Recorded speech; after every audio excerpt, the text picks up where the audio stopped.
ಕಮಲಕ್ಕೆ ಸದ್ಯ celebration mode. ಆದರೆ ಎರಡೂ ಪಕ್ಷಗಳು ಆಪ್ ಮತ್ತು ಕಾಂಗ್ರೆಸ್ ಈಗ ಆತ್ಮಾವಲೋಕನದ ಕಡೆಗೆ ಹೊರಳಿದೆ.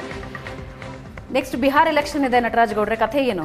ಬಿಹಾರ್ ಎಲೆಕ್ಷನ್ ಅಲ್ಲಿ ನಾವು ಈ ಸಲ ತನ್ನಿಗಿರಣ ಮತ್ತೆ ಮುಂದಕ್ಕೆ ನೋಡ್ಕೊಂಡು ಅಂತೀರಾ? ಇಲ್ಲ, ನಮ್ದು RJD ಮತ್ತೆ ನಮ್ದು ಅಲಯನ್ಸ್ ಇದೆ. ನಾವಲ್ಲಿ ಚೆನ್ನಾಗಿ ಮಾಡ್ತೀವಿ ಈ ಬಾರಿ. ದೆಹಲಿನಲ್ಲಿ ನಮ್ಮ ಸ್ಥಳೀಯ ಮಟ್ಟದ ನಾಯಕತ್ವ ಸರಿ ಮಾಡಬೇಕಾಗಿದೆ, ಬೂತ್ ಮಟ್ಟದ ಕಾರ್ಯಕರ್ತರು ಸರಿ ಮಾಡಬೇಕಾಗಿದೆ, ವಿಮರ್ಶೆ ಮಾಡ್ಕೋಬೇಕಾಗಿದೆ. ನಮ್ಮ ರಾಷ್ಟ್ರೀಯ ಮಟ್ಟದ ನಾಯಕರು ಅಲ್ಲಿ ಹೆಂಗೆ ನಾವು ಸಂಘಟನೆ ಮಾಡಬೇಕು. ಯಾಕಂದರೆ ನಾವು ಐಡಿಯಾಲಜಿ ಕರೆಕ್ಟು, BJPನ ಆಚೆ ಇಡಬೇಕು ಕರೆಕ್ಟು, ಅದೆಲ್ಲ ಸರಿ. ಹಾಗಂತ ಹೇಳಿ ನಾವು ತುಂಬ ಕಾಂಪ್ರಮೈಸ್ ಮಾಡಿಕೊಂಡು ಈ ರೀತಿಯಾಗಿ ಚುನಾವಣೆಗಳು ಮಾಡಲಿಕ್ಕಾಗಲ್ಲ. ರಾಜಕೀಯ ಪಕ್ಷಗಳ ಉದ್ದೇಶನೇ ಚುನಾವಣೆಯನ್ನು ಮಾಡಬೇಕು, ನಮ್ಮ ಹೋರಾಟಗಳನ್ನು ಮಾಡಬೇಕು, ಆಂದೋಲನಗಳನ್ನು ಮಾಡಲೇಬೇಕು. ಆದರೆ ಈ ರೀತಿಯಾಗಿ ಸೋಲಿಗೆ ನಮ್ಮ ನಾಯಕರು ಆತ್ಮವಿಮರ್ಶೆ ಮಾಡಿಕೊಂಡು ಮುಂದಿನ ಚುನಾವಣೆಗಳಾದರೂ ಬೇರೆ ರಾಜ್ಯಗಳಲ್ಲಾದರೂ ಆಯಿತು BJPನ ಆಚೆ ಇಡೋಣ, ನಾವು ಕಾಂಪ್ರಮೈಸ್ ಮಾಡ್ಕೊಂಡು ಅವೆಲ್ಲ ಆಗೋದಿಲ್ಲ. ಸೀಟ್ ಶೇರಿಂಗ್ ಇದ್ರೆ ನೇರವಾಗಿ ಸೀಟ್ ಶೇರಿಂಗ್ ಇರಬೇಕು, ಚುನಾವಣೆ ಆದರೆ ನೇರವಾಗಿ ಚುನಾವಣೆ ಮಾಡಬೇಕು. ಹಾಗಾಗಿ ಆವಾಗ ನಮ್ಮ ಗ್ರಾಫ್ ಸರಿ ಇರ್ತದೆ ಚುನಾವಣೆಗಳು. ಯಾಕಂದ್ರೆ ಬಿಹಾರ್ ನೆಕ್ಸ್ಟ್ ಇನ್ನೊಂದು ಸೋಲ್ ಬಂದ್ರೆ ಬೇರೆ ರಾಜ್ಯಗಳು ಬೇರೆ ರಾಜ್ಯಗಳಲ್ಲಿ ಇಂಪ್ಯಾಕ್ಟ್ ಆಗ್ತದೆ. ಯಾಕಂದ್ರೆ ಗೆಲುವು ಬಂದ್ರೆ ಒಂದ್ಸಲಿ ಬರ್ತಾ ಇರ್ತದೆ, ಸೋಲುಗಳು ಕಂಟಿನ್ಯೂಸ್ ಸೋಲಿದ್ರೆ ಬೇರೆ ರಾಜ್ಯಗಳು ಚೆನ್ನಾಗಿ ಸ್ಟ್ರಾಂಗ್ ಇರೋ ರಾಜ್ಯಗಳು ಕೂಡ ಅರ್ಥ ಆಗಿದೆ. ರಾಹುಲ್ ಗಾಂಧಿ ಅವ್ರಿಗೂ ಅರ್ಥ ಆಗಿದೆ.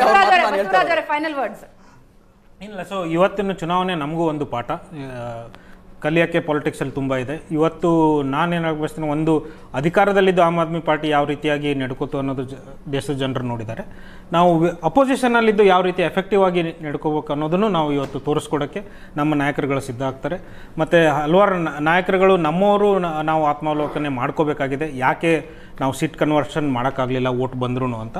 ಅದು that's a part of political process. Will learn. Mahesh ಅವರೇ, ನೀವು ರಾಷ್ಟ್ರೀಯ ಮಟ್ಟದಲ್ಲಿ ಗೆದ್ರಿ ಅಂತ ಜಾಸ್ತಿ ಖುಷಿ ಪಡಬೇಡಿ. ಫಸ್ಟ್ ಬಿಜೆಪಿ ರಾಜ್ಯದ ಕತೆ ನೋಡ್ಬೇಕು. ರಾಜ್ಯದಲ್ಲ, ಒಂದು ಈ ದೇಶದ ಒಳಗಡೆ ಒಂದು ಹೊಸ ರಾಜಕೀಯ ಪರಂಪರೆಯನ್ನ ವಿಶೇಷವಾಗಿ BJP ಕಾರ್ಯಕರ್ತರಲ್ಲಿ ಪುನಃ ಪ್ರತಿ ಚುನಾವಣೆಯಲ್ಲೂ ಗೆಲ್ಲಬೇಕು ಅಂತಕ್ಕಂಥ ಒಂದು ಮನಸ್ಥೈರ್ಯ ಮತ್ತು ಅದಕ್ಕೆ ಬೇಕಾದಂಥ ಒಂದು ವೇದಿಕೆಯನ್ನು ನಮ್ಮ ನಾಯಕತ್ವ ನಮಗೆ ಸೃಷ್ಟಿ ಮಾಡಿಕೊಡ್ತಾ ಇದೆ. ನಿಜವಾಗ್ಲೂ ಬಹಳ ಸ್ಫೂರ್ತಿದಾಯಕವಾದಂಥ ಒಂದು ಶ್ರೇಷ್ಠ ನಾಯಕತ್ವ. ಅದನ್ನು ತೆಗೆದುಕೊಂಡು ಪ್ರತಿ ರಾಜ್ಯದಲ್ಲೂ ಈ ತರ ಗೆಲುವಿನ ನಾಗಾಲೋಟ ನಮ್ದು ಮುಂದುವರಿಯುತ್ತೆ. ಕರ್ನಾಟಕದಲ್ಲೂ ನಾವು ಅದನ್ನು ಮಾಡೋರಿದ್ದೀವಿ. Final word sir. ಮುಂದೆ ರಾಷ್ಟ್ರೀಯ ರಾಜಕಾರಣ ಹೆಂಗ್ ನೋಡ್ತೀರಾ? ಒಂದ್ ಕಡೆ ಮೋದಿ ಅವರು ಚುನಾವಣೆಗೋಸ್ಕರ ಇನ್ಕಮ್ ಟ್ಯಾಕ್ಸ್ ಎಕ್ಸಂಪ್ಷನ್ ಘೋಷಣೆ ಮಾಡಿದ್ರು ಅಂತಾರೆ. ಅದಕ್ಕೆ ಮೋದಿ ಹೇಳೋದು 1 ನೇಷನ್ 1 ಎಲೆಕ್ಷನ್ ಅಂತ. ಇದ್ರ ಪದೇ ಎಲೆಕ್ಷನ್ ಬರ್ತಾ ಇರುತ್ತೆ, ಮೋದಿ ಒಂದೊಂದು ಅನೌನ್ಸ್ ಮಾಡ್ತಾನೆ ಇರ್ತಾರೆ. ಅದ್ರ 5 ವರ್ಷಕ್ಕೆ ಒಂದೇ ಎಲೆಕ್ಷನ್ ಇದ್ರೆ ಅವಾಗ ನೀವು ಈ ತರದ ಆಕ್ಷೇಪಕ್ಕೆ ಅವಕಾಶನೇ ಇರಲ್ಲ. ಕರ್ನಾಟಕದ ಭಾರತೀಯ ಜನತಾ ಪಕ್ಷದವರು ನಿಮ್ಮ ಅಧ್ಯಕ್ಷನಾದವನು ಎಂಥವನು ಇರಬೇಕು, ಆತನ ಯೋಗ್ಯತೆ, ಅರ್ಹತೆ, ಸಾಮರ್ಥ್ಯದ ಬಗ್ಗೆ ಚರ್ಚೆ ಮಾಡೋದ್ ಬದಲು ವ್ಯಕ್ತಿಗತವಾಗಿ ಚರ್ಚೆ ಮಾಡ್ತೀರಿ, ಜಾತಿವಾರ ಚರ್ಚೆ ಮಾಡ್ತಿದ್ರಿ, ಬಣವಾರ ಚರ್ಚೆ ಮಾಡ್ತಾ ಇದ್ರಿ. ಬಹಳ ಪಾಠಗಳಿದೆ. ಅಣ್ಣಾ ಹಜಾರೆ ಅವ್ರ ಸಂದೇಶ ನಿಮಗೂ ಅನ್ವಯಿಸುತ್ತೆ. Final words 30 seconds Prashant. ನನಗನ್ಸುತ್ತೆ ನೋಡಿ, ಭಾರತೀಯ ಜನತಾ ಪಾರ್ಟಿ 2024 ನಂತರ ಏನು ಕೋರ್ಸ್ ಕರೆಕ್ಷನ್ ಮಾಡ್ಕೊಳ್ತಾ ಇದೆ, ಅದರ ಪೊಲಿಟಿಕಲ್ ಡಿವಿಡೆಂಡ್ ಒಂದಾದ್ರ ಮೇಲೆ ಒಂದು ರಾಜ್ಯದಲ್ಲಿ ಗೆಲ್ಲುವ ಮೂಲಕ ಅದಕ್ಕೆ ಸಿಗ್ತಾ ಇದೆ.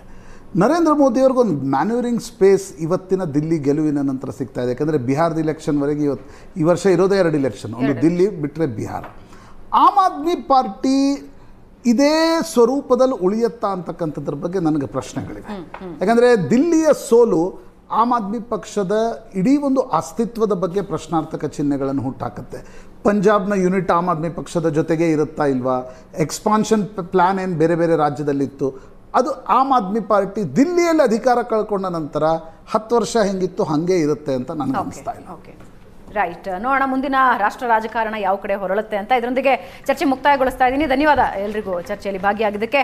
ವೀಕ್ಷಕರೇ, ಇದು ಈ ಹೊತ್ತಿನ ವಿಶೇಷ. ನೇರ ದಿಟ್ಟ ನಿರಂತರ ಸುದ್ದಿಗಾಗಿ ನೋಡ್ತಾ ಇರಿ ಏಷ್ಯಾನೆಟ್ ಸುವರ್ಣ ನ್ಯೂಸ್.